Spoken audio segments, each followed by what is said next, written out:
बिस्मिल्लाहिर्रहमानिर्रहीम। अस्सलामु अलैकुम वरहमतुल्लाहि वबरकातुहू। उम्मीद है सब दोस्त बिल्कुल खैरियत से होंगे।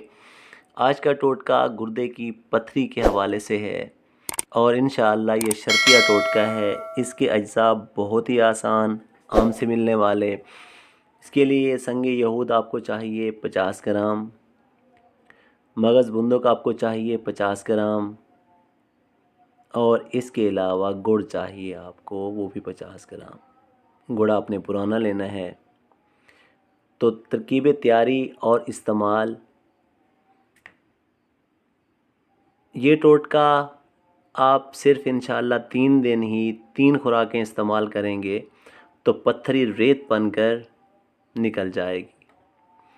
तो इसके लिए आपने तमाम अज्जा को बारीक करके 2-3 घंटे तक आपने इसको खरल करना है, यानी कि बहुत ही बारीक कर लेना है। जब तमाम दवाएं यकजान हो जाएं तो आपने इसमें थोड़ा सा पानी डालकर चने के बराबर, बड़े चने के बराबर आपने गोलियां बना लेनी हैं और एक गोली सुबह निहार मुँह चाय के साथ इस्तेमाल करनी है।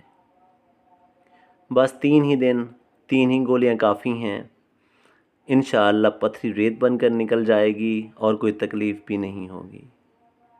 दुआओं में याद रखिएगा। अल्लाह हाफिज़।